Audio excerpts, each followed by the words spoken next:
computer. Oh, whoops. Nope. Sorry. Whoop. Wow. 20 seconds, everybody. You guys are amazing. Amazing. I'm totally trying to do a watch party. Don't worry about it right now. Okay. Be here.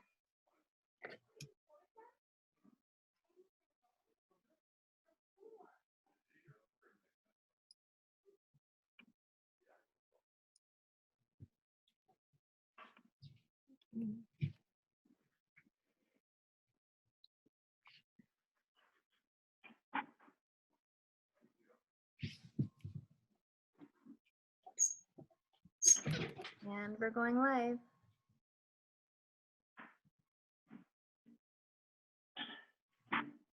Hello, everybody. Hi.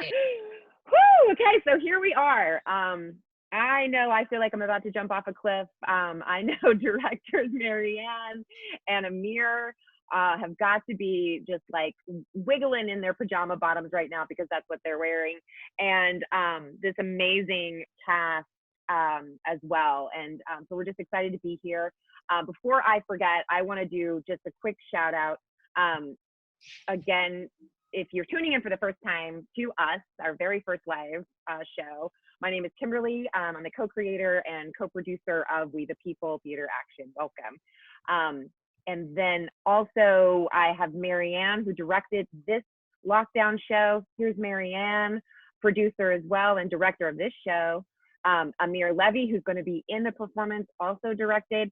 And I really want to give a humongous shout out to our producer extraordinaire, Rena Dutt, who, without whom this project, this would not be happening right now. She came in, she gifted us her brain, and she's making this all possible. She learned Zoom in a week, and so did we. This should be an experience, but yeah.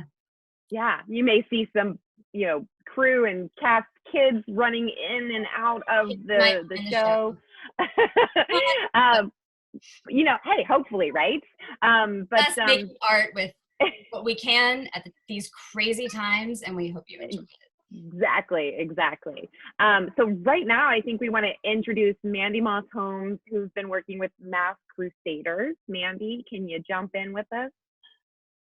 Hi, Mandy. Hey, here I am. There you are.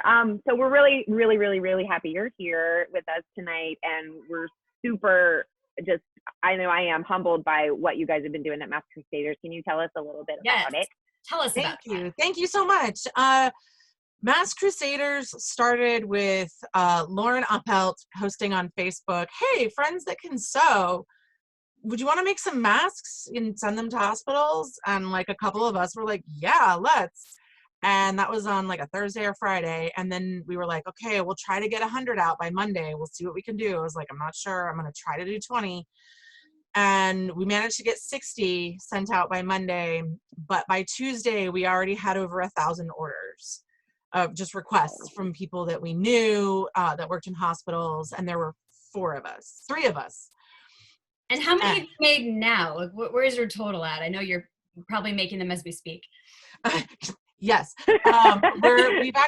We've sent out over 11,000 now. And we're keep moving and keep adding more people to the team. We teamed up with the Costume Designers Guild and the IATSE costume, a couple different local unions that have been helping us. So we have drive-throughs at the Costume Design Guild in Burbank for our team, because we've built we have like about at least 100, we don't even know exactly, volunteers helping us, just even without the union costumers that are helping us. People that are driving, picking up, we're making kits, so people that are driving, taking kits to people, picking kits up, because some of us can't come through our drive-through at the guild because like my son has lung issues, so I have somebody coming and picking up like a box of my masks and like dropping me off with a new kit. So yeah, and we've got people running to the post office. We have people cutting. We have people literally like just cutting elastic in lengths for us. We're like, if you have scissors, you can cut 8-inch sections. So we've got I a lot can of do that. That I leads me can do back. that. Yeah. What can our audience do to help? It seems like there's a lot of different options and ways they can help. There's basically any way you want to help, we can use it. We've got people all over the country that are on our team. And so, you know, if you're worried that you're in another location and you can't help, that's fine, because we can either reimburse you for shipping, or you can just send it on your own. If you just want to get the kit, you know, we can. So you can donate. If you're local and you want to sign up as one of our helpers, sign up as helpers here. Materials, we'll take gift cards, cash. We're doing cash donations to Lauren at Venmo, or on Venmo at Lauren-Oppelt, Oppelt. All of this is also on our website.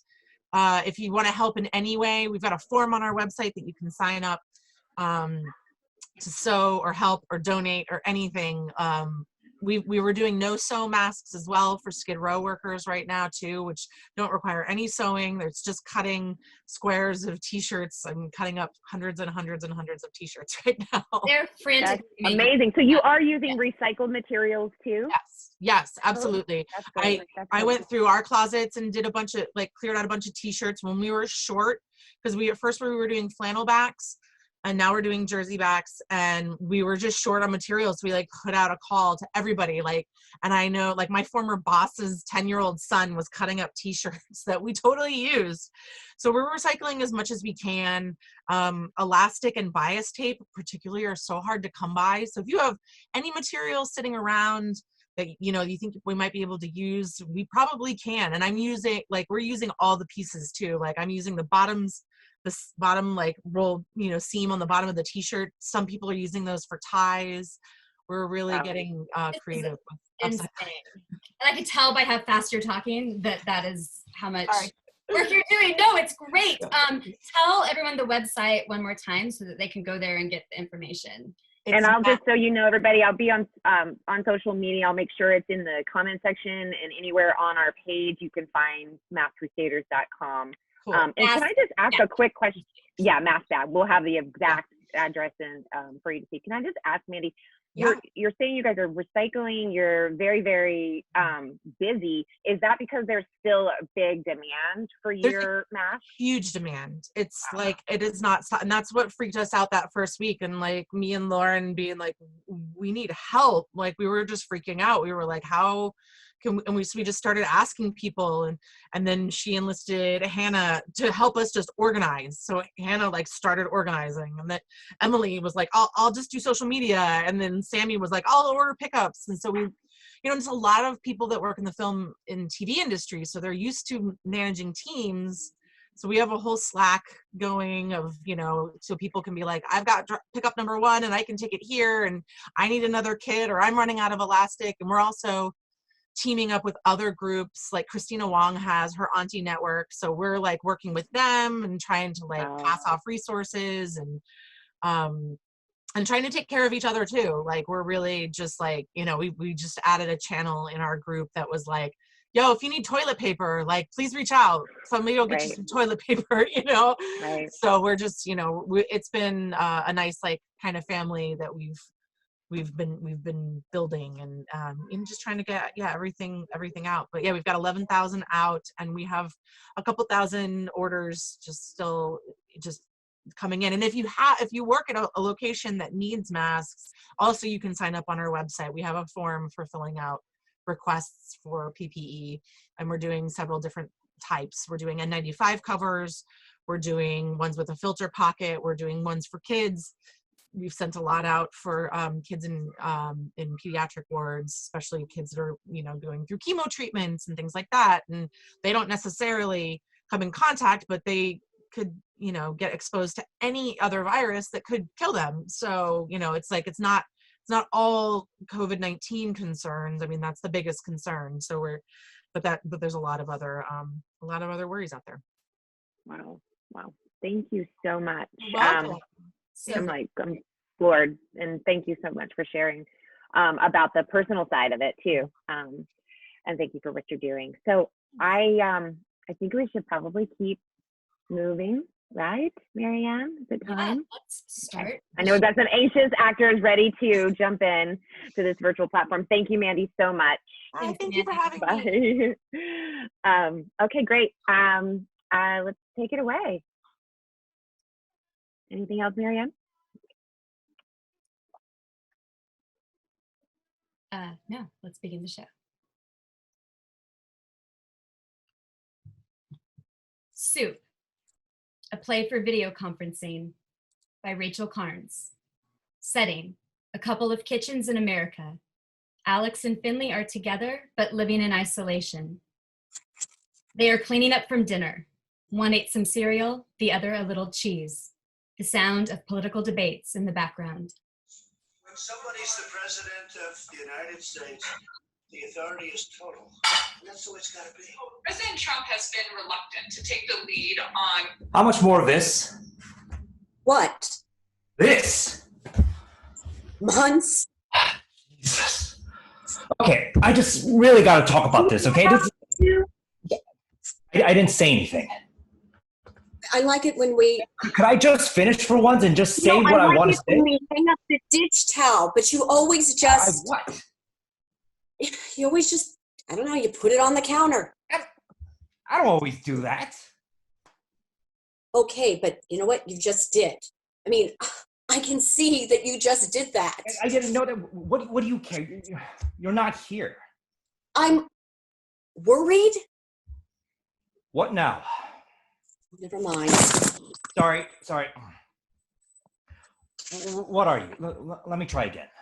You know, I can't even talk to you right now. I had patients all day, and people came into the ER. You think and it's that we have enough soup? what? Soup, cans of soup, and Gatorade. Just look. Do you think? All right, pantry looks tidy. Maybe we should find a hobby. I've got Kleenex and fever reducer and Okay. look, they just said we should stock up. You know, we should be prepared. All right, thanks for doing that. And why is this my job? Okay, people come in for care, and I can't even help them. I'm the one who has to worry about this family. I can't do this with you, okay? I make miss your homemade kids. soup, you know? When everyone's sick, I saute the onions, celery, I add some chicken, and I simmer. And the special ingredient in my soup is thyme. Thyme, but thyme and sage. That's wisdom. And I'm fresh out of knowing, let alone understanding. And I just don't have the stuff to make the soup. Soup's not gonna help. This is an apex predator. It's a lightning bolt, honey. Don't you think I'm just trying to keep us all safe? We'll be fine. Just wash your hands. Just tell the kids every time. I already do that. And now I heard a tiger's sick. And what about the dogs and the cats? And, We live with the idea that these kind of well, things you're are just not gonna here exist to in dig a other hole, okay? Who is going to dig a hole? You don't need a. Do you know how many people die every year from malaria? Wait, is that coming here too? 500,000 children every year. It's preventable. That It's doesn't, you know, treatable. I'm just thinking of our kids. Just wash your hands. Okay, it's simple. All right, but that clean water is a privilege. That's fine. But who cares? Because we have to do what we can to not get sick. Can you just imagine what it's like to try to parent in a place without access to any of these things? That's not our problem. You know what? I do my part. It's not enough. No. The problem is that you don't listen. Okay. Did you see the Queen last night? What? Okay, she said. Why are we even talking about that? She said we should have self-discipline, quiet, good human resolve, and a fellow feeling. I want a straight answer, okay? Should I take a trip to the store to stock up on stuff to make soup? That's what I'm asking. People are depending on me. No, I need you. I need an onion and carrots and celery and I need you to come home. You and the kids can hold up as long as we need. It's good. not good, but No, not good. It's not fair. and if something happens to me, you know what to do? I can't dig a hole. You won't have to, but just in case, just Look, I okay. want- I don't have the medications. I don't have the medications that can help people. I don't have equipment. I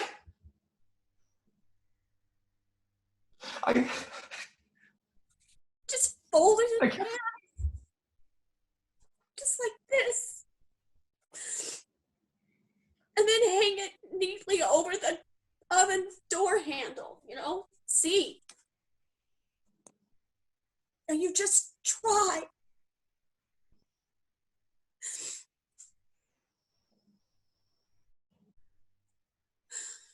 I really don't think anyone cares about how I do or don't hang up a dish towel. I miss holding you. It's an intimate moment. A ladybug on a leaf, the swing of a merry-go-round, newborn quiet.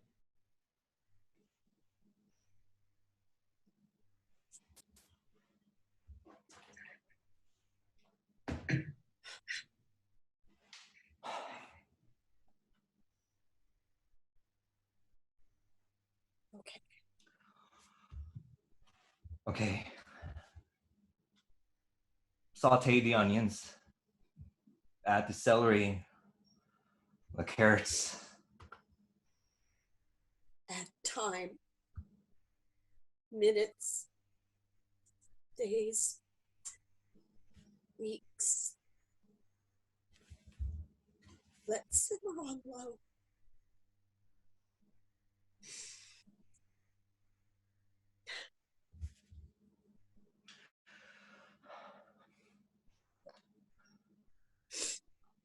Bye, honey.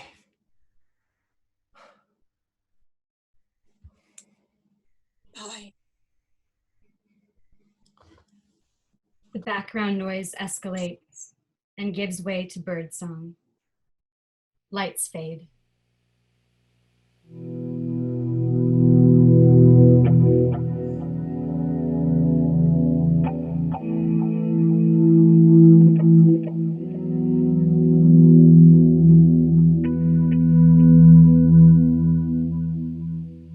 If You Can Keep It, written and performed by Lindsay Newell. If you can keep it. That's what Benjamin Franklin said. A war was fought and won. And a group of men then holed up in a tiny, hot, sweaty room and bickered like children for days and weeks on end, trying to come up with a solution, a stable, reliable solution to the new conundrum facing them. Out of chaos, order. But these little men, they knew they wouldn't be around forever to ensure that their baby would grow up to be responsible and respected. So when asked, what have we got? He answered with this caveat, if you can keep it. How do we keep it now? It's been mishandled, mischaracterized, and misused for what feels like forever. How do we keep it now that it's been through 33 years of turtleneck fuckface? Literally, my whole entire life, Kentucky has managed to keep Moscow Mitch in office, and now he holds the keys to all the power, keeping this government in such a way that it benefits him and his gain and nothing else. How do we keep it when we can barely keep our heads above water in knowing who is actually fighting for whom? How do we keep it when media machines and talking heads with no more credentials than you or I willingly bow to ratings instead of their power to hold to account these politicians? How do we keep it when thoughts and prayers are the go-to actions instead of ideas and action? I vote.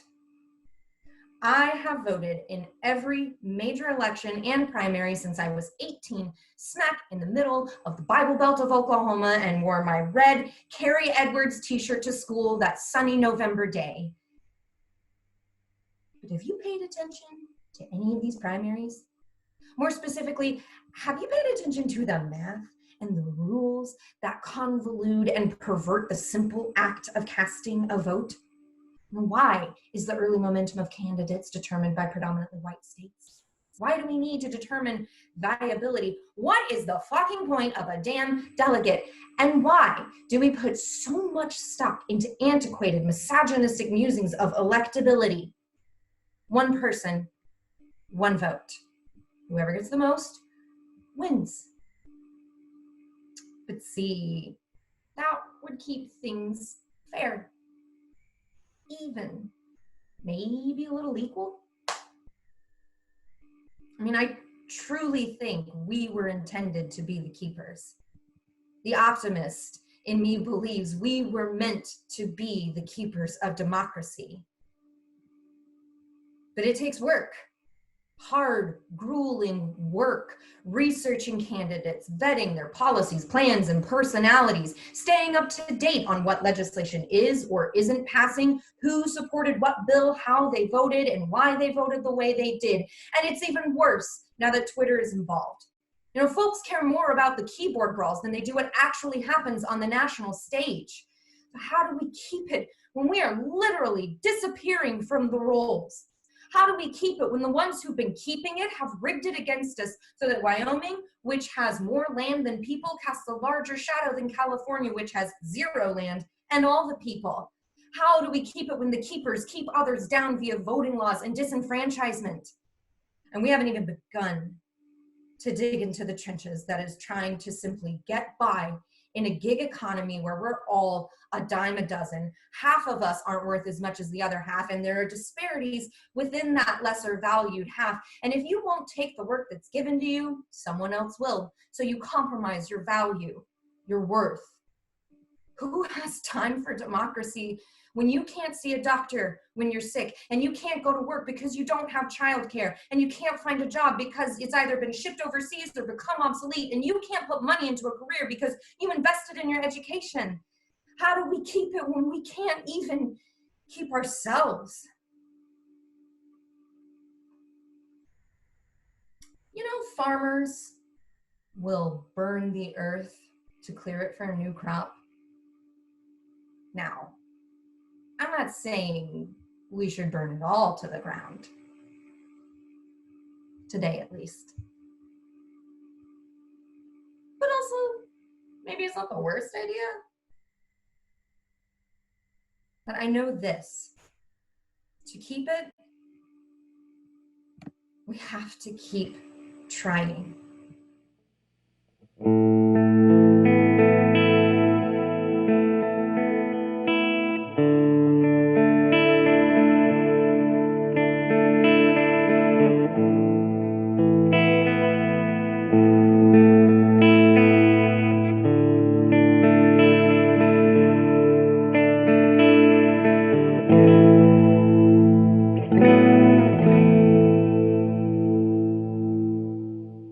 Something Worth Pursuing by Richard Soto. Miles, an attorney, packs his briefcase in his office. Lila, his partner, enters. Place is empty. That was fast. I can't waste any more time. I'm already way late. They need help. Miles, are you sure you won't change your mind? This border thing isn't going away anytime soon. There are other ways of helping out. I know, but this feels right. You're one of the best attorneys I know. This is just your beginning. You're going to drop everything you've sacrificed and worked for? Like, this is everything I've worked for. You act like this immigration issue is all yours. There are others who are helping out. The Southern Poverty Law Center, Immigration Advocates Network. Yes, and I'm going to join them. Maybe not officially yet, but this is what I'm about. Okay. So you go to the border, Texas, Arizona, or wherever, and help these poor souls. How is that what you're all about? It's why I got into law.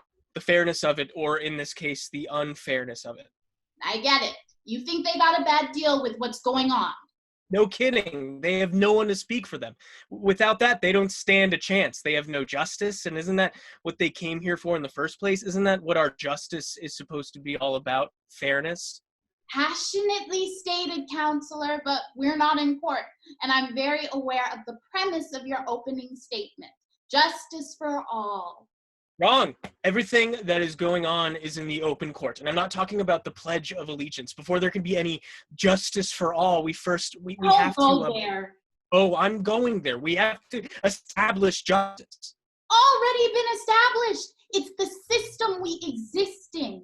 But if there's a flaw in the system, we fix it.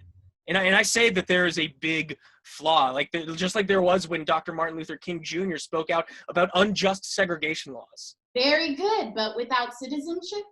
This is my point. In establishing justice, it has to be fair for all. Everyone under our authority. Otherwise, it hasn't been fully established. And if it isn't fully established, then we have more work to do, don't we? I'm going to be part of that effort by speaking on behalf of individuals who are looking for that justice. How much establishing do you expect to accomplish, Miles? It's a mess down there. Precisely. It's the Old West. We're making it up as we go along to stop what we're actually about. You can't claim to be an example of greatness to the rest of the world and then not let them taste it. Because it's not fair. Because it's not right. Every human being, regardless of qualifications, is entitled to human rights. And I'm not saying it's going to be easy. It's complicated to tell. It's insane. But like I said, it's why I got into law.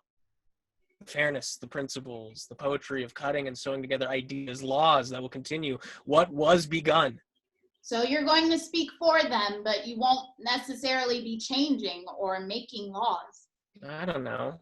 I'll be bringing fairness to the discussion on their behalf, and who knows? I may fight my way to the Supreme Court, or not. I'm not doing this for my sake, but at least I'm part of the process. Hotshot attorney dumps the high life to establish justice. Sounds pretty damn American to me. Something worth pursuing.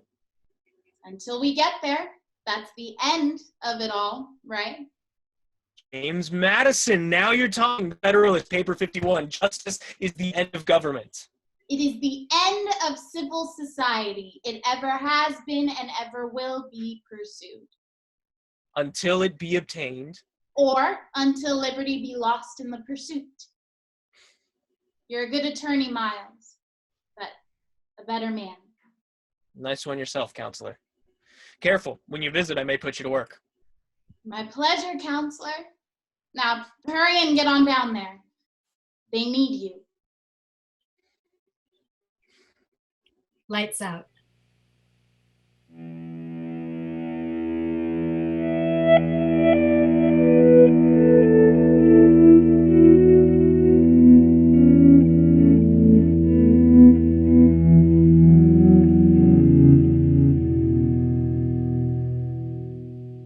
Libra Scales, written and performed by Natalie Nicole Dressel. There was a time when I believed in justice. Then I turned 5. A child of September, my sign and skin are scales, giving me an acute Libran sensitivity to things I found unfair. Public school is not a place for those who are fans of the just.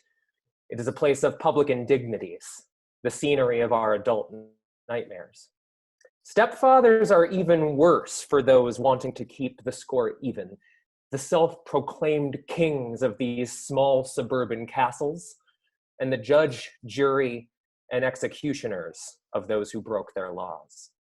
And the queen's heart was bewitched, you see, and it wasn't too long before she sided with the king over her own children, handing them off for rougher parenting.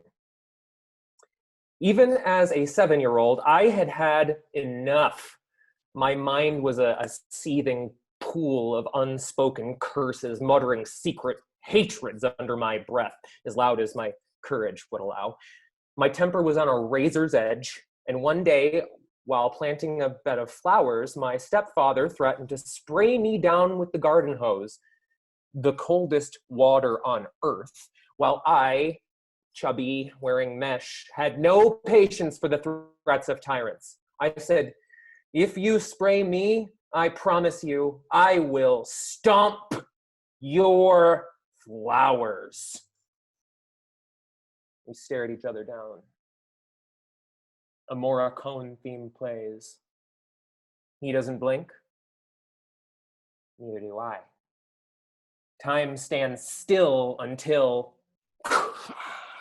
he sprays me head to toe in water so cold that glaciers would have been like, oh, I remember that. Oh, I remember when I used to be that cold. It's been a while. He looks me in the eye, daring me. And I knew what I had to do. I had made a promise. I stomped those flowers. I crushed those freshly planted flowers like a football player doing that thing where they step through all the tires, like boom, boom, boom, boom, boom, boom. The flowers are flat, and you can see the imprint of the soles of my shoes smushed into the face of these flowers and the soil beneath. My stepdad's face was red, purple red, volcano red, stop sign red, red. And I said, I'm sorry. I immediately regretted everything. He picks me up by my hair and throws me in the house and spanks me repeatedly like he thinks he's my dad. And that was his justice. But I had already claimed mine among the flowers. I used to think I'd be safe. And then I moved, and I thought I'd be even safer. But I came out as transgender in August of 2016, 2 fucking months before that election, because I believed in justice. I believed that a candidate with experience would defeat the one without it. That the one with class would beat the one without it. That the one who did their homework would get a better grade. That the one who cared about people would be cared about more than the one who didn't. Because, like, if laws don't apply to rich people, then, like, how does that even work exactly? Like, how much money do I need to make before I am never held accountable for what I do? Like, what is the dollar amount that I need to make for the lies I tell to not be lies anymore? How much money do these people who don't obey the speed limit on the 101 make? Huh? What does my net worth have to be for this country to give a shit about me? Is it justice that I have to work insane hours at multiple jobs and still not have enough money to pay my bills and buy food? On my way to work, when I used to have to drive to work, I used to have to drive right by a golf course. And through the road, they have this little light up pathway that blinks with these little lights whenever they need to cross the street to, to let cars know they're coming. So I'm sitting in my car where the passenger side headlight does not work, and the back door handle broke off, and the check engine light is always on, and I am just forced to sit there and watch this little parade of fancy boys who didn't have to go to work today. And it's days like this where I understand how people can snap. It's days like this where I hate that I know enough to know that it doesn't have to be like this. I know too much. Establish fairness, evenness, equality, justice.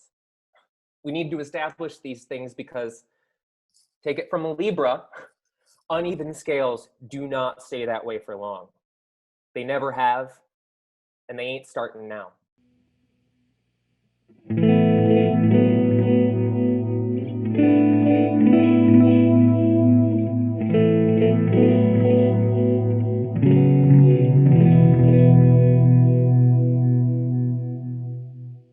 Guilty Until Proven Innocent by Stephanie Smalley. Donna sits alone at a bar. A moment later, Sabrina walks in. She sees Donna before Donna sees her. She contemplates leaving before sitting down at the far end.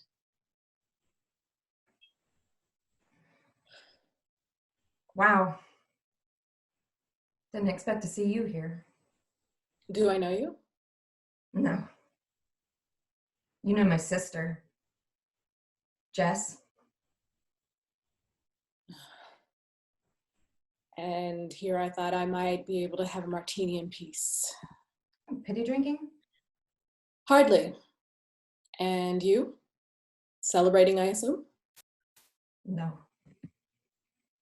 But it's a happy day for you, right? A victory for women everywhere. Apparently not all women. You're not used to losing a fight, are you? We're not done fighting. You lost.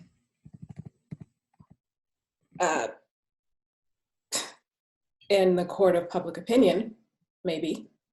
We lost before we ever began. There's no way we were ever going to get a fair trial. That prick got what he deserved. Look, I don't know you, and frankly, I don't care what you think about him or what he's done. The evidence needs to support the finding. We'll appeal.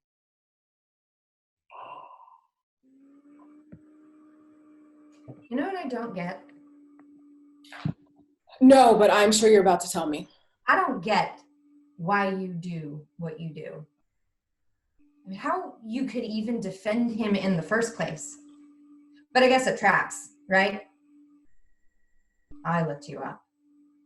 I couldn't believe it. A woman defending Harvey Weinstein? But it all adds up. That's the kind of thing that you built your career on. I mean, the Hollywood blood money must feel real good piling up in your bank account.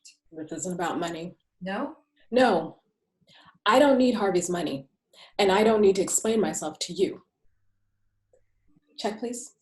The jury convicted him. They saw enough real evidence. They heard what my sister and the other women had to say, and they voted for what they knew was right. You think it's that simple? That those jurors never felt pressured, threatened walking into a courtroom, overrun with angry mobs outside? You think that they didn't go home every night to check their phones and read about his crimes, and never mind the fact that he hadn't even been found guilty of any crimes yet?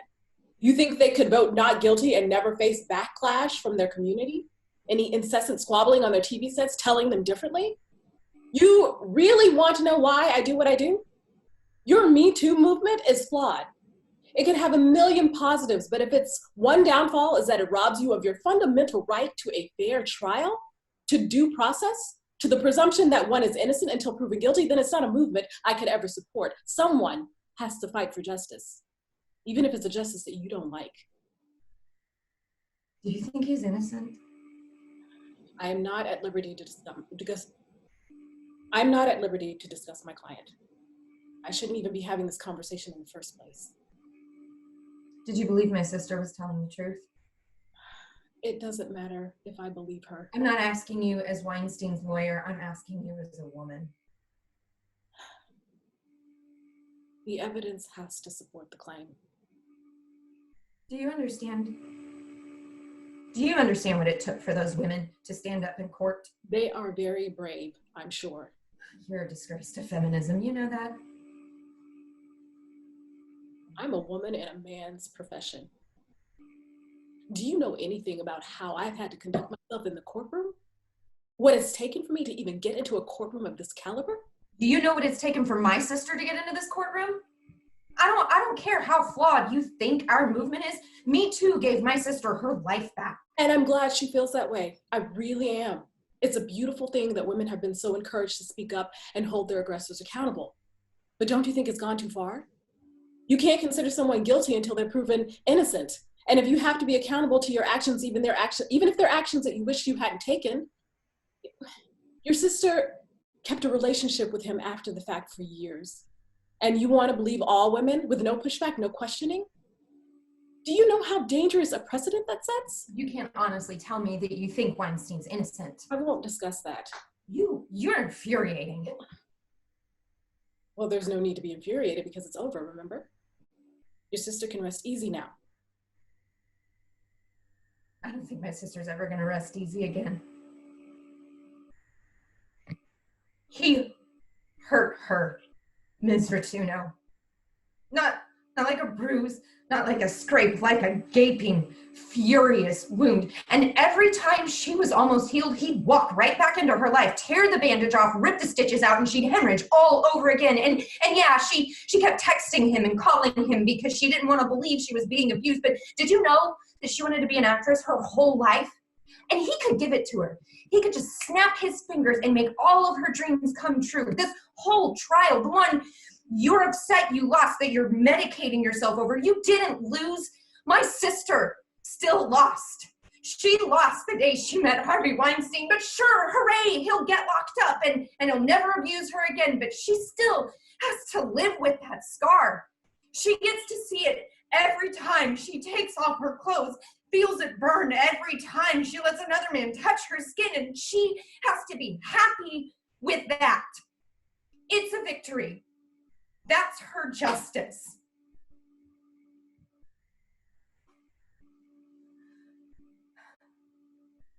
I'm sorry your sister is in pain, but it's not going to make me stop doing what I know I need to do.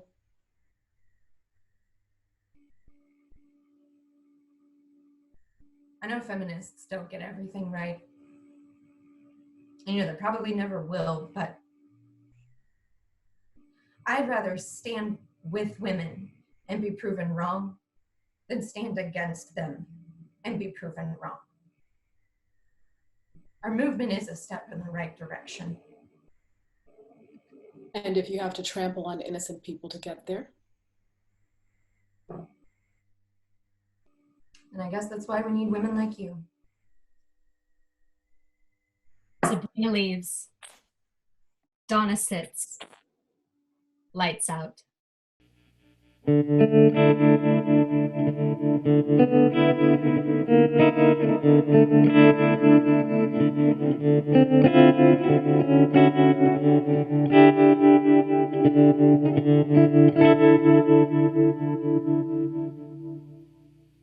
Just Cause Interlude, a 2020 homage to Miguel Pinheiro by Giovanni Ortega, music by Jose Promis. Sick of the cause.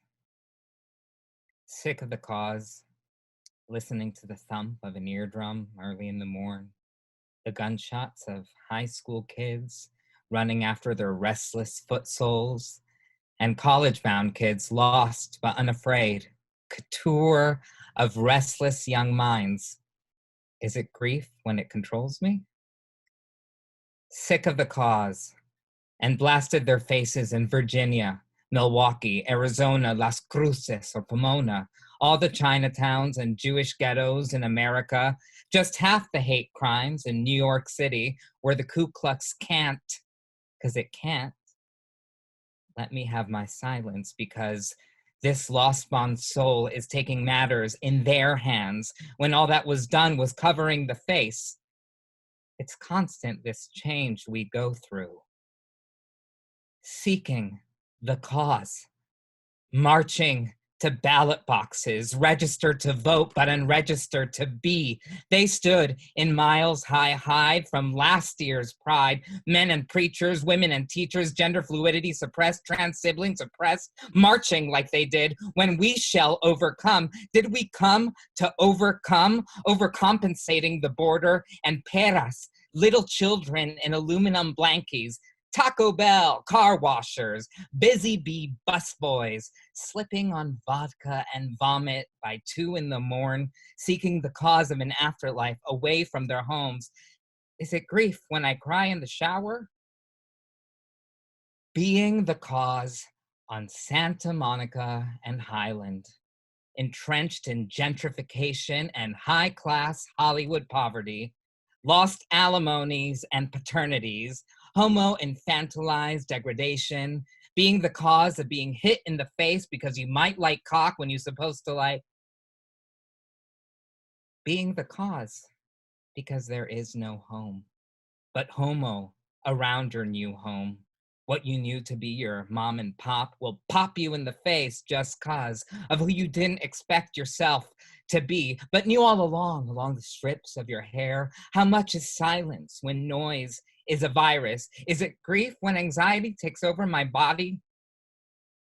Being the cause, because we are stuck in a place where we fear, because we now face our ultimate fear, veto no matter what, to protect our cause. There is no cause to fear, whether we are sick of the cause of colorblind hate, seeking the cause to stay, a chance to cause life inhibited, being the cause of how many we lost because we are the cause, because we lost the cause, because we lost the cause.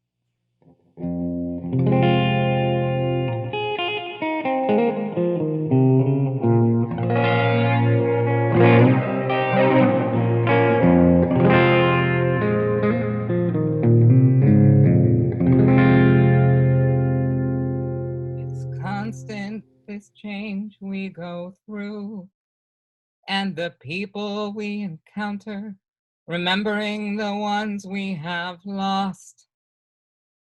He knocked on my window last night and kept me awake. Honest I am, sometimes I get so tired of dealing with allowing people to grow.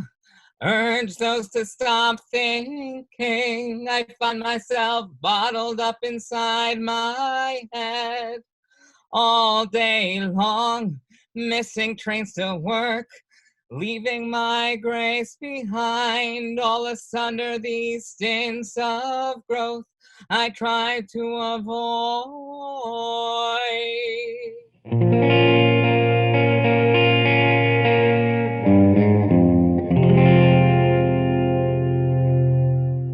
Is it grief when it controls me? Is it grief when I cry in the shower? Is it grief when anxiety takes over my body? Unaware of why it's there, unaware to why I'm here. Think before I speak, I feel before I speak.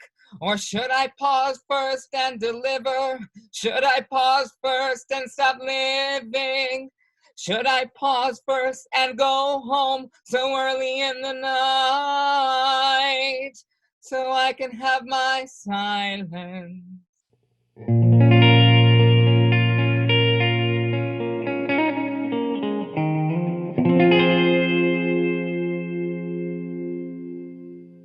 I honed people to learn how to sell emotions. They didn't tell me that whatever they deliver, I will have to absorb.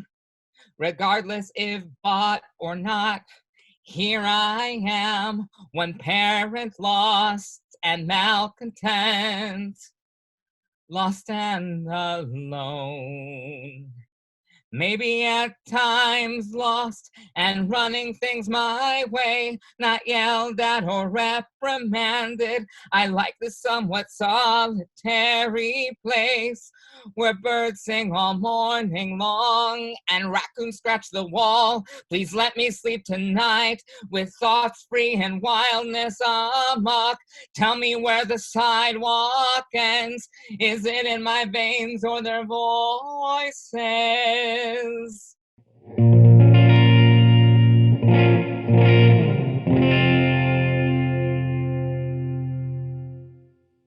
Is it grief when it controls me? Is it grief when I cry in the shower? Is it grief when anxiety takes over my body? Unaware of why it's there, unaware of why I'm here. Think before I speak, I feel before I speak. Or should I pause first and deliver? Should I pause first and stop living? Should I pause first and go home so early in the night so I can have my silence?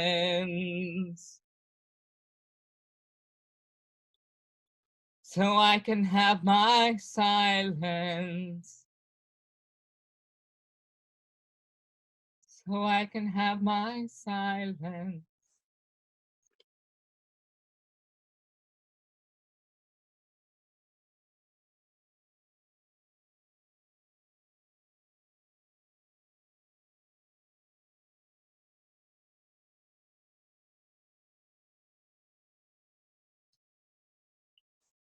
and Indecency by Jen Huza.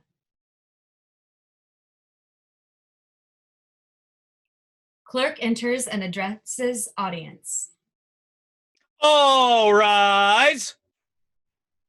That means stand. All rise. Stand up, up, up, up. Stand up, you degenerates. Stand up, you who have business with this court. Stand up, ladies and gentlemen, and citizens of all persuasions, straight from the fairway, our beloved and esteemed judge.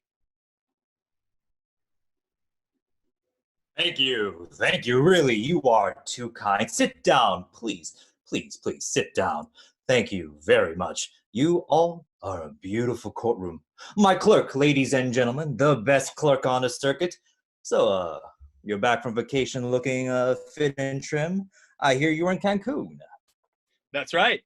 Cancun, beautiful place, great hotels, white sand beaches. Meanwhile, I was stuck here with a temp and the scum of the earth, but I'm glad you had a relaxing break. Oh, it was. First case! Our first case is reckless endangerment with a vehicle. This gentleman drove his very expensive Italian sports car, a Lambo, into a park bench where children were playing. He missed the children, but he did hit 2 trees and the bench. How's the car? Oh, a total loss. Pity. Oh, you could have hurt the children. Children are the future. I know, Judge. I know I did wrong, but I promise to never do it again. I've seen you before. Are you an actor? Gosh, no. I have a trust fund. I've seen you somewhere. I'm a member of the golf club. Oh, yes, that's it. I teach in the junior program. Well, maybe you could help me with my swing. I definitely could. Yeah, we could break down the fundamentals. I don't think I have a good follow-through. Sometimes the ball doesn't travel. It's a shame. Yes, as to this other matter, you're free to go. Oh, thank you, Judge. Thank you. Woo! Okay, next case. Oh, what's that smell? Oh. Ugh. Sorry, this woman was found sleeping on a golf course. Apparently she'd been living there for quite some time. Really? I have nowhere else to go. Don't you know that children play golf on that golf course? Don't you know that women play golf on that golf course? And they need to feel safe from whatever bad thing you could do to them? I'm not a bad person. Then why are you in court? I was sick.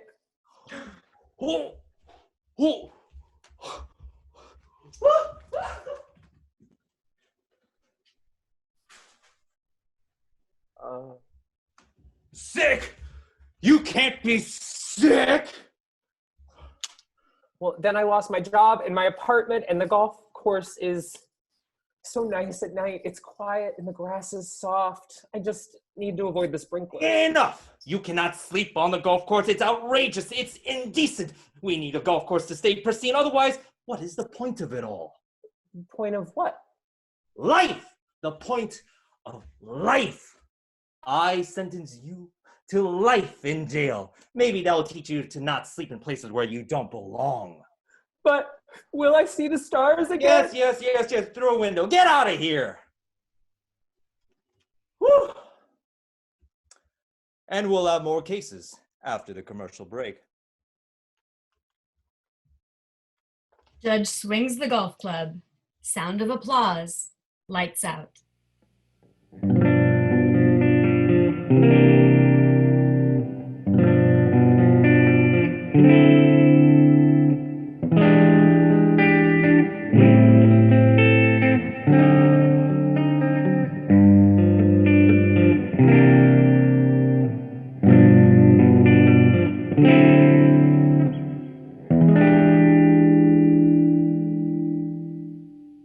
Reparations, written and performed by Karani Rose Mekartishian. Can we repair this nation? The land of the free. At what cost? The land of the free, not free, stolen. We fight so hard to preserve a dream. Yes, that dream. That dream you can achieve if you aren't too brown, too queer, too femme, built on genocide. Black bodies, Native bodies. Women experimented on in the name of science, used because they don't believe you can feel pain. Progress. Pearly smiles on brown pageant queen. The lie rolling down her neck burns, etching away her power, her history, follicle by follicle. Hashtag Black girl magic personified. We've come so far, haven't we? Still, poise, dance, but keep it classy. The rhythm in your bones like an indiscernible imprint in the sand. The wind blows and it is lost forever. Divine history, erased. The human stain, bleached. They tried. They let those of us who were palatable enough, light enough, attend their schools, be their partner, their entertainment, their fixer, their leader, putting band-aids on wounds too deep and infected to heal, hatred festering, lulled into a post-racial stupor. We try to act surprised. White polo shirts, white officers, blue tears run, run, rusting red and white bars, trapping Black bodies. Genocide inextricably woven into the fabric of this nation. It never ends. Laundered into our economy. The blood, ceaseless, cyclical, impure. Reparations, to repair this nation, to suture the wound, not to heal, to leave a scar, to remember.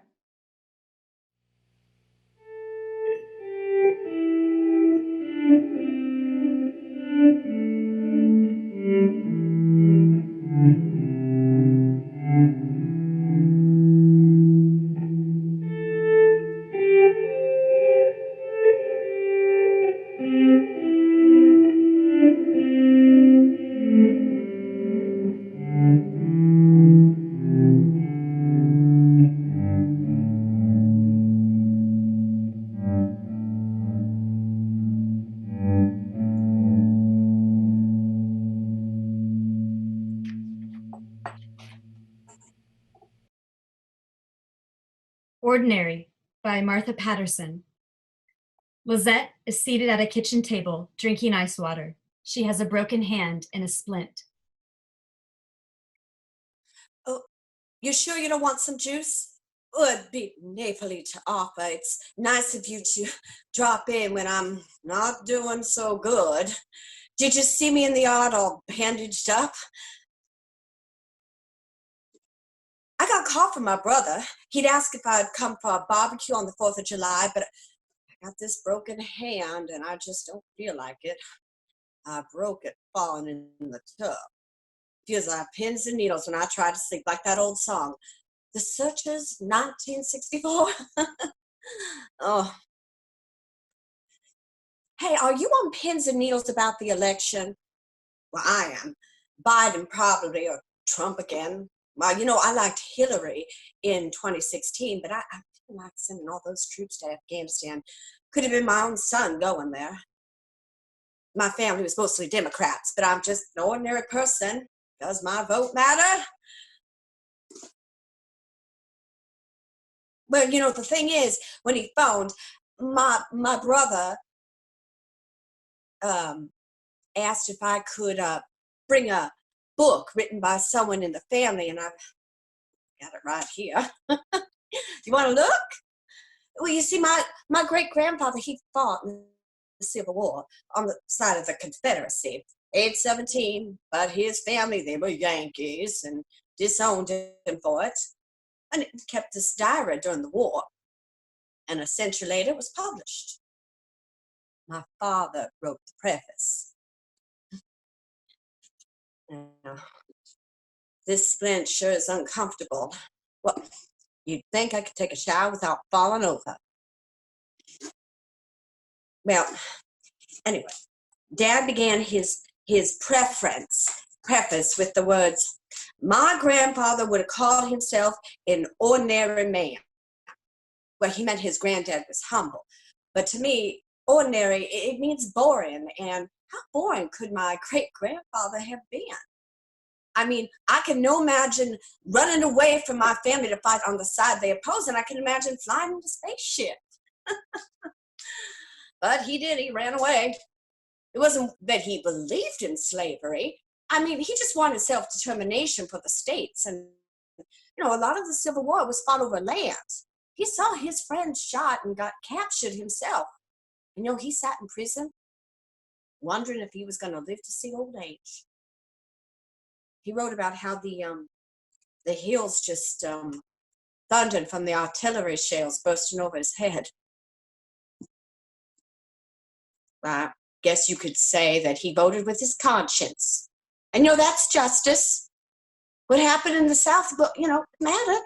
Like it matters today whether immigrants are allowed to stay in this country, whether women get paid what they're worth, whether everyone's medical bills are covered. And lots of times, it only seems like there's two sides to things, the North and the South. And the Democrats and the Republicans. Independents, Green Card Party, just forget about it. But my great-granddad, he voted with his body and his soul. Fought on the wrong side. Voted with his conscience. Afterwards, he made up with his family, got married, and he had kids, and he became a judge in Tennessee. Ordinary. My great-grandfather was a renegade.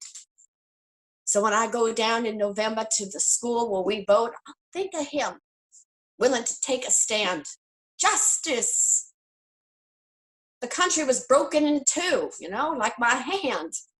But when it heals, it's going to be stronger. There's always hope.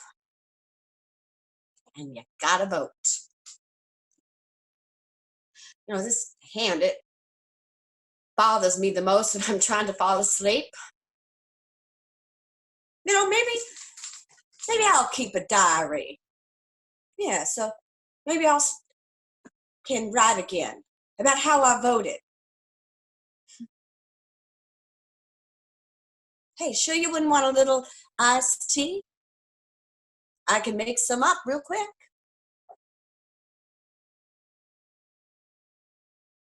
Lights fade.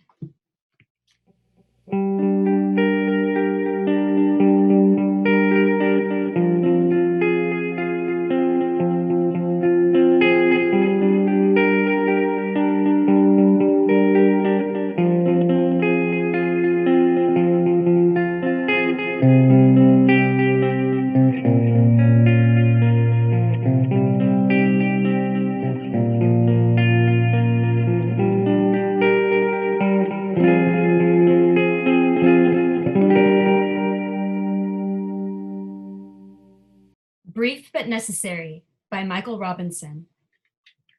The play is set in the waiting area between two appellate courtrooms in the not too distant, hopefully alternative, future of circa 2059. Titan Z, both a study in confidence and matter-of-fact calm, sips a cup of coffee while finding a seat. A tablet is in hand. Just as Titan settles, Warren enters and plops at the other end of the bench. The young lawyer is unsettled, business casual, and carries a backpack that is opened and rummaged through upon Warren sitting. Warren exudes world-changing enthusiasm. Titan ignores the younger lawyer, continuing to sip coffee and quickly reviewing something on the tablet. Warren, settled, a magazine-thick stack of papers from the backpack now on the bench, shoots a smile and offers a hand towards Titan. Warrendale, attorney. Titan Z, And it goes without saying I'm an attorney. Litigators are the only ones they let in here. Yeah, guess that's true. Just past the bar, so calling myself attorney, it just sounds. Hey, Titan Z. You're not Titan Zivotofsky, are you? Impressive. You got it right. Z's a lot easier to say. You were an amazing litigator for the environment back in the day. I read your cases, the People versus Gilmore Gas, Compton versus Enbate Pesticides. You've been real quiet in the Trump dynasty. New, eh? Odd you'd be here. Appellate court? You second or third chairing? I'm doing an amicus brief.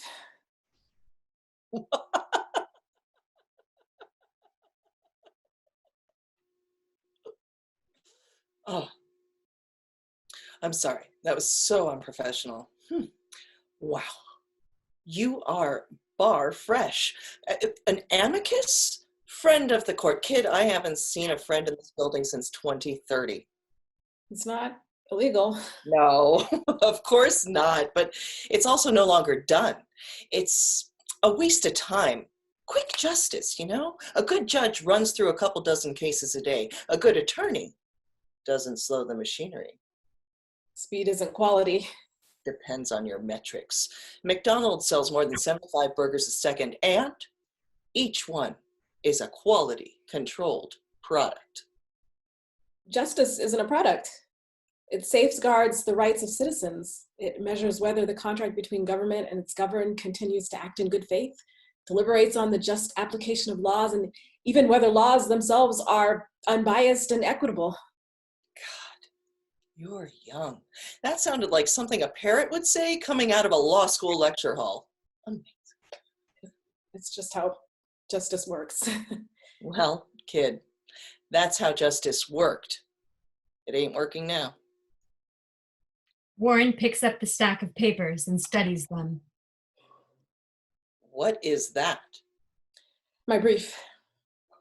Oh my. Sorry, who's your judge? Takaguchi. Oh my God, Michie Takaguchi. Oh kid, you're in the wrong profession. You should do stand-up. I haven't had this much laughter since before the Trump era.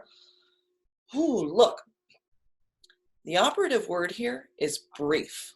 25 cases a day. That's 15 minutes a case without a damn brief. What you have in your hand is an episode of Will and Grace. That ended when I was 12. It's like The Walking Dead. It never really ends. Cut that by 80%. And even then, Takaguchi is going to stop you for wasting her court's time halfway through. What kind of case are you supporting? Reproductive rights. Wow. I must have laughed myself out earlier.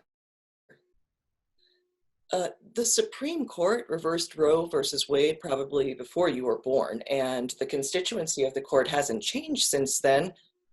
What's the point? 100 years ago. What was the point of marches and sit-ins then? What was the point of litigating Roe versus Wade 80 years ago? In 2056? I gotta say, there was no point. Warren stares at Titan. Quietly, Warren takes out about half of the pages in the brief and places them on the bench. A tone sounds. Warren stands and gathers stuff. Time to go to court. In war, generals never go to the front lines. It's always the soldiers, the cannon fodder, the expendables. The old guys in the ivory towers did not prepare you for this world, kid. Apathy should be unconstitutional. Warren exits. Titan sips coffee, then picks up the discarded pages that Warren left. Reading them, Titan begins to tear up. Titan slowly arranges the discarded pages and recomposes. Titan stands and straightens herself, then exits after Warren, the rest of the brief in hand. Heard off stage. Morning, Your Honor. Titan Zivatovsky. I'm supporting the amicus brief before you in Dennis versus the United States. Lights out.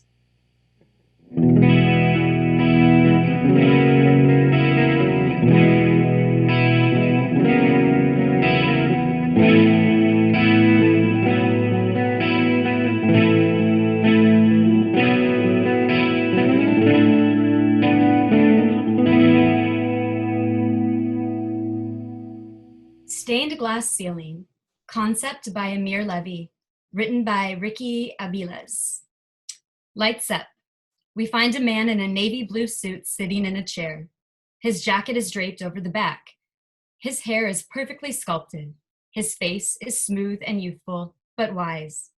He remains still, hand in palm, pensive, emotional, silent. The silence is palpable, even though we can hear cheers and chanting coming from off stage. After a moment, another person enters. Androgynous, less pristine, more authentic. They are non-binary. They walk with purpose and undeniable confidence, but they also look sullen, emotional. Hey. Hey. May I sit? Yeah, of course. They do. They slowly take Steve's hand into their own. We've come a long way. Yeah, we have. They're quite a crowd. Sounds like it. It's packed. So many people were trying to get in, we had to turn some away. The protesters? Well, yeah, but fans too.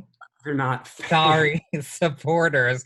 I know they're not fans. You're not celebrity. Yeah.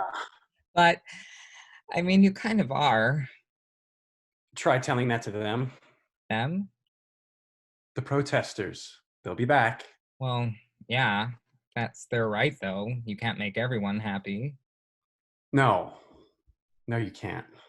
Steve, I am so proud of you. I know. You made history tonight. I know. Just a year ago, when you came home and asked me, what do you think about running for president? You laughed. Well, yeah, but not at you, just at the idea. A gay man and his non-binary partner running to be the first queer couple in the White House and unmarried. The scandal. I didn't think you were serious. I know. I didn't think I was either, but here we are. I'm sorry for putting you through all this. No, don't be. I made a choice. I knew from the moment I met you that it wasn't going to be an easy road. I mean, your Tinder was covered in photos of you and your constituents, the gay mayor of Chicago. I couldn't believe we matched, or that you messaged me.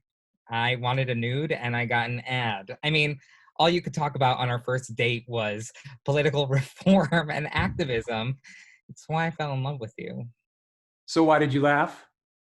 Because life has a funny way of throwing you curveballs you don't know you need.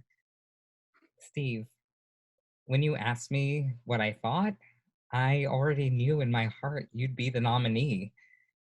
I was scared because I knew it would be hard for us and the public would criticize our every move. I knew we'd never have the same life.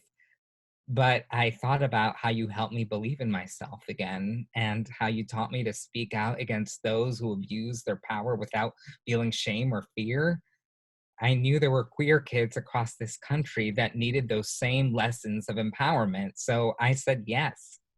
I didn't know that. You didn't need to. Look, I love my body and I know my worth, but I never thought I'd find someone who would love me as I am. And I didn't care. But you made me feel seen. I wanted the same for others. I love you. Then why are you avoiding this speech? I don't know what to say. You?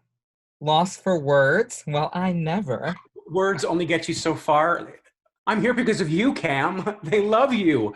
Your sense of humor, your passion for the arts, your authenticity, your knack for tasteful zingers. I do have good zingers. Tommy Lahren does not like me. I just worry that I've let them down, that I've let you down. After all the debates, the blatant homophobia, the DNC gridlock, just the sheer vitriol from the left and the right, what was it all for? You haven't let anyone down, Steve.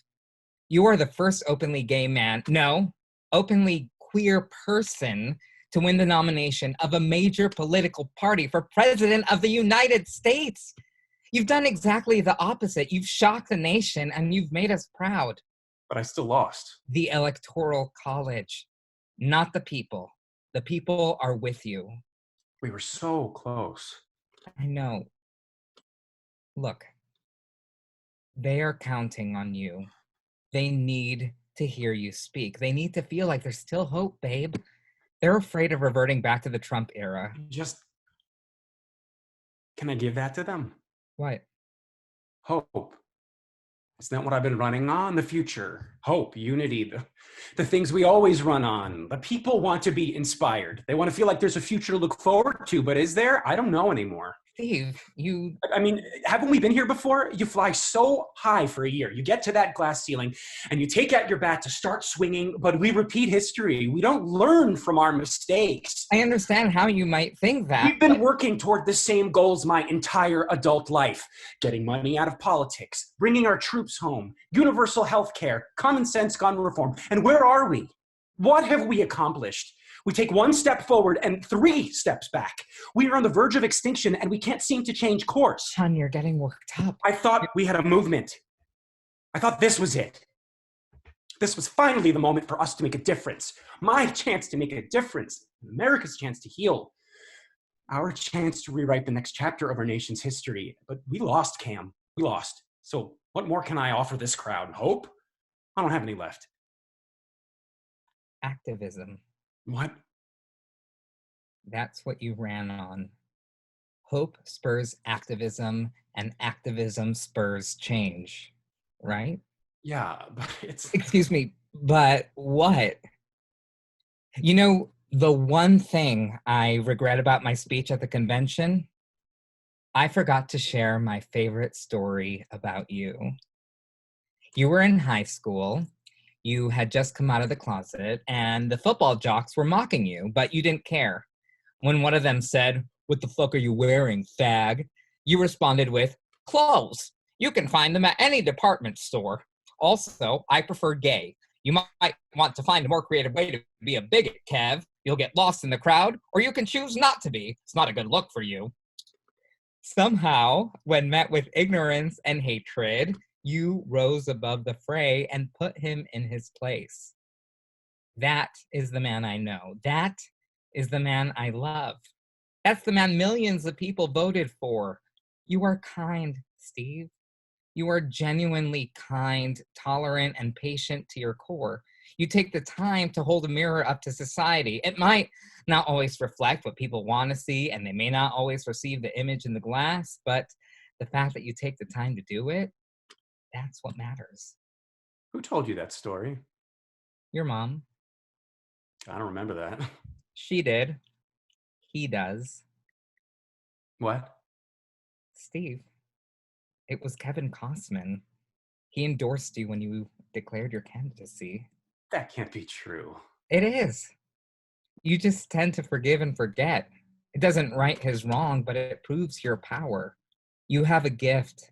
People listen to you. Look, you are right. We fight for the same thing time and time again, and nothing gets done, but we still fight because what else can we do? Hope is all we've got. Hope is what delivered us the Civil Rights Act, marriage equality, Roe versus Wade. It delivered us your candidacy. So don't stand there and tell me you haven't any left. You wouldn't be here without America's hope. Do you want to know why you lost? Voter suppression, the DNC, billionaires buying out our election, the same fucking shit we always deal with. So you didn't change the system, but you changed minds and hearts. That means so much more. I just feel like it wasn't enough. It was, Steve. There are thousands of people waiting to hear you speak because you have inspired a movement. You've convinced millions of American people that change can only happen when we work together. What was it our new president-elect said to you in the last debate? Activism has become an assault on justice. Terrifying and absurd. And your response was? Activism is the safeguard for justice and the expression of freedom. Presidential. I'm scared. So are they. It's not about you. You're right. Sorry. You're right. I know. I love you. I love you too. And so do they. Even the ones who think they don't. Because a few years from now, they'll want you back. Babe. Enough. Okay. Is my speech up on the teleprompter? Yes. But I don't think you need one. They kiss. Steve gathers himself and slowly makes his way off stage. Right before he leaves, he looks back and smiles at Cam. He exits. We are left with Cam in the same chair Steve started in. Cam finally feels the weight of their loss. From off stage, we hear, Hello, Chicago. Thank you. Thank you. It's good to be home. What a journey this has been, hasn't it? A journey towards one of the highest glass ceilings. And tonight, we made history. An openly gay man and his non-binary partner inches away from being the first couple of this great nation. That is an extraordinary accomplishment. And the one thing I can't help feeling is gratitude from the bottom of my heart. Thank you for your support. Cam and I are inspired by your bravery, your passion, your faith, your activism, but most of all, your hope. And not just in me, but in justice in America. As Steve speaks, Cam reconvenes and notices Steve's jacket hanging over the chair, crumpled like Steve's spirit. They pick it up and smile. They drape it over their arm as they go to remove their "In Steve We Believe" pin. They pin it to Steve's jacket instead. With that, they walk on stage to join Steve in his historical speech. Lights out.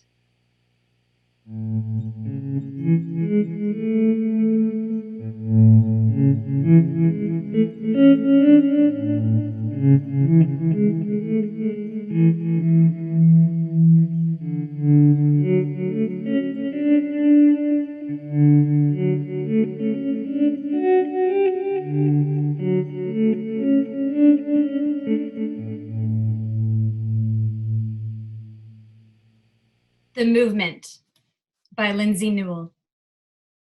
Ace stands in the center of the stage, glued to the spot, staring fixedly out into the void that is the audience. Though A is standing completely still, A is hard at work thinking.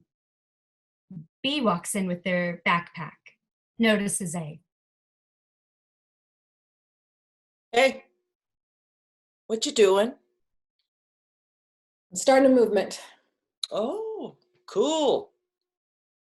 B turns their attention back to their bag, pulling out mask and hand sanitizer. Does this movement involve actual movement? Uh-huh. Okay. Are you sure? Because you look stuck. Well, I'm trying to think of the best way to go about this. What do you mean? I mean, obviously, I want it to be successful. I want it to make an impact, to help the little guy create change for better. All good things. Right? But what if I get it wrong? Get what wrong? My movement. Well, other than continuing the way you are now, I don't see how that's possible. For example, what if I make it too specific? What if I make it so specific it doesn't appeal to people? What if I make it too broad and someone comes along later and uses it to their personal advantage and completely changes the original intent? What if I, Hey, whoa, slow down. I think you're overthinking it a bit. You would think I'm overthinking it, but that's the thing. If I don't overthink it, I'll underthink it and it won't work. And people will think, well, she obviously didn't think this one through. Forget about what people think for a second. Answer me this. Is it worthy? Your cause behind this movement? Of course. Is it necessary? Those are pretty much the same thing. Not really. It's worthy to want more access to reproductive services for women, but it isn't necessary to plant a Planned Parenthood smack in the middle of Beverly Hills. They kind of already have the option and the access. I see. So, let me ask you again. Is it necessary? Yeah. Otherwise, I wouldn't be here. Then that's all you need. But what if it's not inclusive enough? Reach out to the people you want to include and make sure they have a seat at the table. But what if I try to include people and they don't like my ideas? Listen to what they have to say. What if it becomes too tricky to get what everyone wants and then nobody joins my movement? Listen, if we all waited for the bandwagon to board, we'd never get anywhere. You just have to start. But what if it doesn't fix anything? Then change it. Celebrate the things that work and fix the things that don't. We aren't meant to be perfect, and nothing good ever began that way. A butterfly doesn't begin with beautiful wings. It starts out as a grubby little thing. Then it becomes a fat, grubby little thing. And then it hides itself away to undergo the most excruciating pain of its life. And then, and only then, does it emerge to take flight. I can't offer people a caterpillar when they need a butterfly. I want to get it right. You're missing the point. We're meant to grow, to change, to evolve. New ideas and information mixed with reflection and evaluation is how we move ourselves forward. But you won't affect anything until you make a move. If you think it is worthy, if you think it is necessary, if you think it is right and just, then simply get moving. Ace sits with this for a moment, then moves forward. Lights out.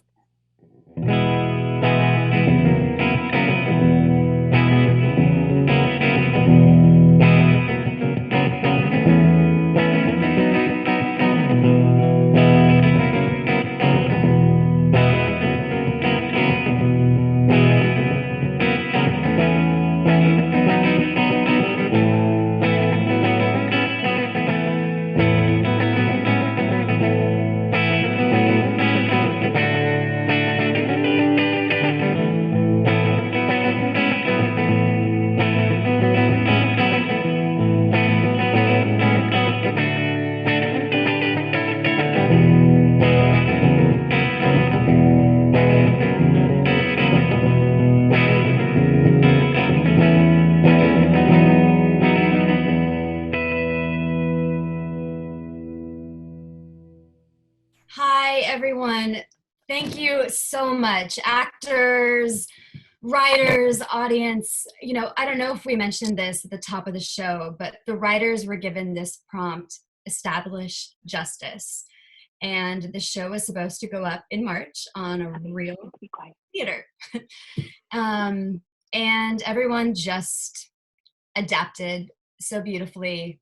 They poured their hearts and souls into performing on this new medium, and we really appreciate you watching. You know, this is a testament, I think, to our strength as a society, our strength as artists in this insane time that we're in right now.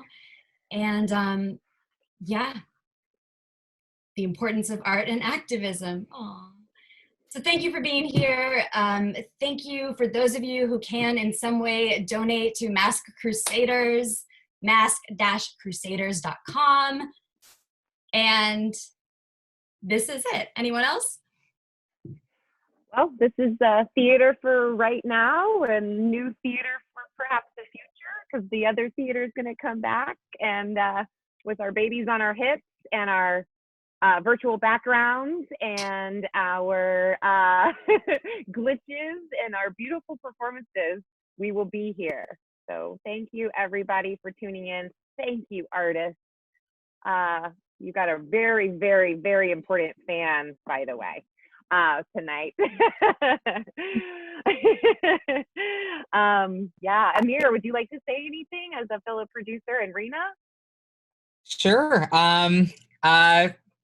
Thank you all for tuning in to our very first virtual show. I am sure that we will have many more to come. But for now, you should check out our Instagram, We the People Theater Action, where we've been putting out a lot of slam poetry that a lot of poets across the country have been submitting to us. So please watch these amazing poets and tune in for more prompts, because we'll be launching our YouTube page as well soon. So yes, yeah, we're not going away. We're here. We're here. staying. So like our Facebook page, follow us on YouTube soon, follow us on Instagram, help Masked Crusaders out any way you can, and thank you so much for being here tonight. Thank you all. Mwah. Happening now. Are we still recording?